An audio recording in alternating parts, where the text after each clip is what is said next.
is unemployment and insecurity. Tonight we'd like to take a look at the year that has been, as well as expectations for the next fiscal year. That's of course ahead of the budget statement, which we are expecting to hear tomorrow. And joining me in studio, John Mutua, Programs Officer at IEA, Polycarp Igathe, Chairman, Kenya Association of Manufacturers, and of course Michael Mburugu, Partner at PKF East Africa. Thank you all, gentlemen, for joining us today. John, let's just start off with you. Yes. You know, there's still quite a bit of, people don't really understand yet exactly what's different about this budget compared to the other ones. Of course, it's not a secret anymore. The numbers are out, at least the estimates are out. What can we expect tomorrow? So tomorrow is the Cabinet Secretary for the National Treasury will basically be reading the budget statement. It's actually a ceremonial process, because already the estimates, as you mentioned, were submitted to Parliament, to the National Assembly by end of April. So tomorrow the Cabinet Secretary will be taking us through some of the plans in terms of raising, the focus actually should be in terms of the plans of raising finances or taxes, in terms of in terms of how these monies will be used to finance the budget. Polycarp, what stands out for you this year from what you have seen so far? I think what has stood us in 2013 was government. The theme of the budget was facilitate private sector to create jobs. And the only way to do that is to reduce the cost to live for the consumer and to reduce the cost to produce for the producer, manufacturer, trader, investor. Now, of course, a number of election promises have been broken, and we're at the point where we want to ask, do election promises still matter when it comes to, the government creating its budget? And I'm just curious, in terms of lowering the cost of living, do you think they'll meet that particular promise? Well, I think, Tarian, you're right that election promises need to be met. But the challenge is whether those election promises do marry, for example, with our blueprint of Vision 2030. The answer most of the time is no. And therefore you find that some of those promises were merely campaign tools to get into office. But having said that, obviously within 1 year, the government, in my own view, has attempted to put certain things in place.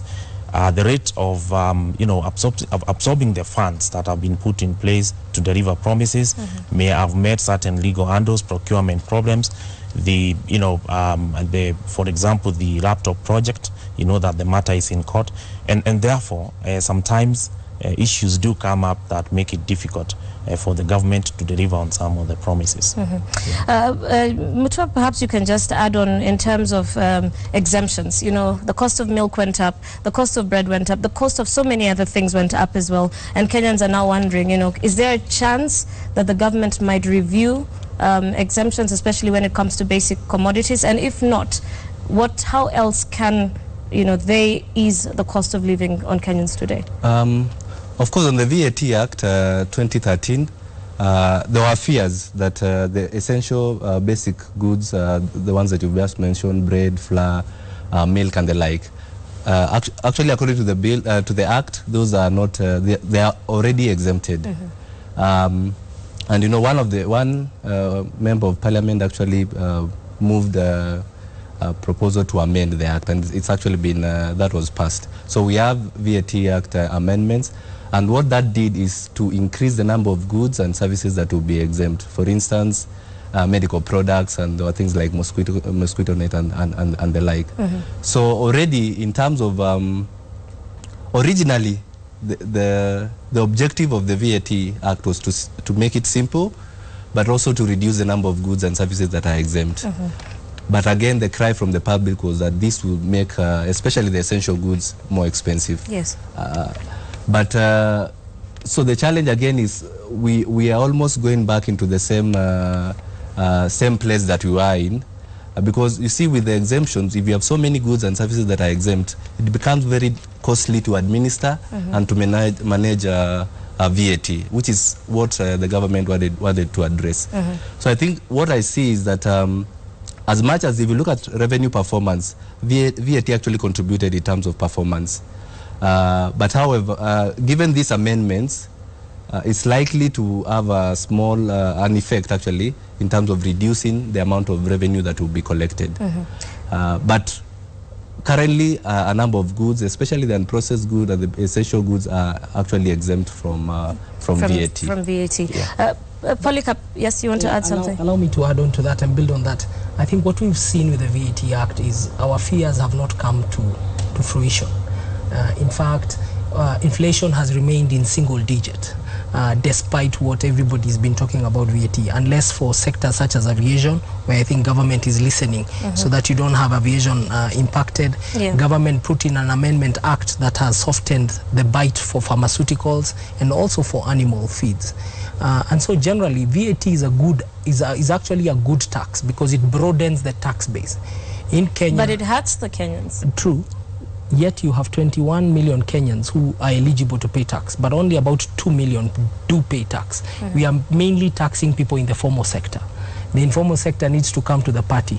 So the best way to bring them into the bracket is VAT. And I think the minister did announce that as the VAT revenues grow, they will start to ease taxes such as excise and other taxes, because they want the primary tax in the country to be VAT, and rather than income tax and other taxes.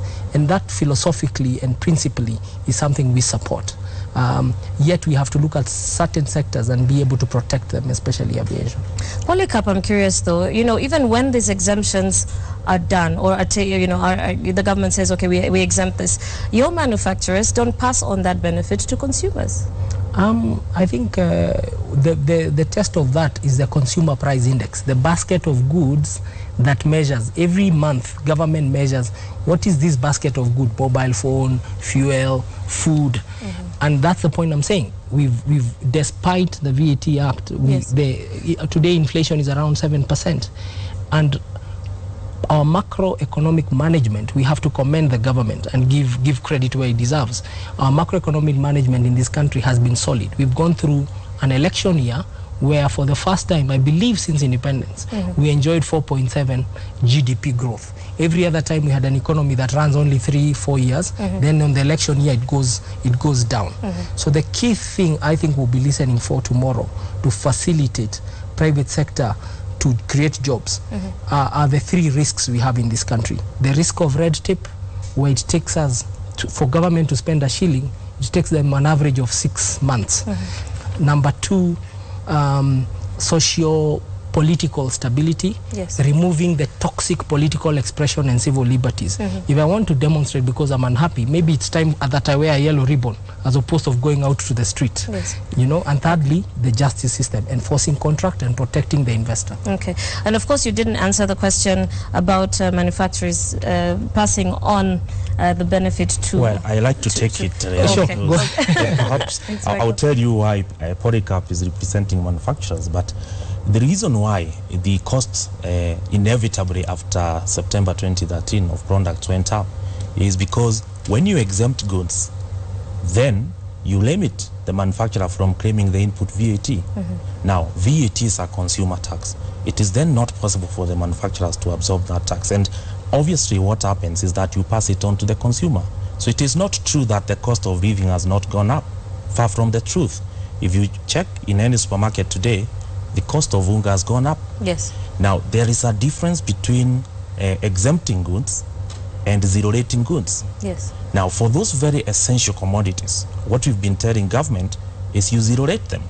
We agree that every Kenyan has to participate in the development of this country by paying taxes. But certainly you cannot have a broad-based VAT system which is borrowed from a developed country, because in a developed country you have people who have purchasing power, and therefore basic food commodities is not a problem to them.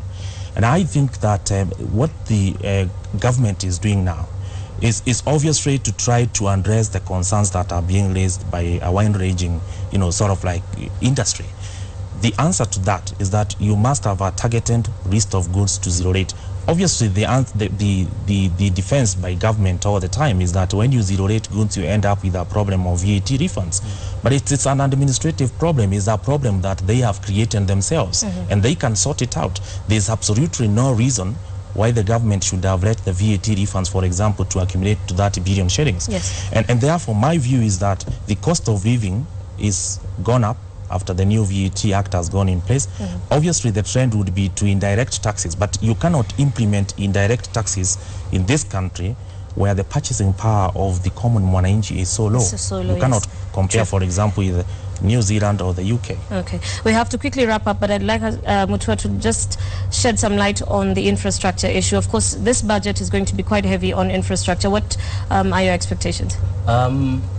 Yeah, if you look at the allocations towards infrastructure-related ministries, Ministry of Roads, Public Works, Energy, Water, etc., that has been going up, which obviously shows or denotes the fact that there's priority given to that sector. Actually, the infrastructure sector comes number 2 in terms of taking the bulk. It takes about 16, for the 2014-15 budgets, about 17% of the national government budget. So which is a good thing. However, the biggest challenge with the infrastructure sector is on spending. If you look at the numbers, the trend, it's been spending for 2012-2013, the sector spent less than 60% of the money that was allocated to it. Yes. And if you look at the 2013-2014 half year, that is between July to December last year, again the spending was quite, it was under 20%. Yes. And the target is to improve that to 80%. So obviously what it means is that by the end of the financial year, the projects that were earmarked for infrastructure development will not be met. And that obviously has an impact generally or on the economy. All right. Yeah. Thank you so much, gentlemen, for joining us tonight. John Mutua, Programs Officer at the Institute of Economic Affairs, Polly Kapigathe, Chairman of Kenya Association of Manufacturers, and Michael Mbarugu, Partner at PKF East Africa. Thank you so much. Of course, we're looking forward to see what happens tomorrow.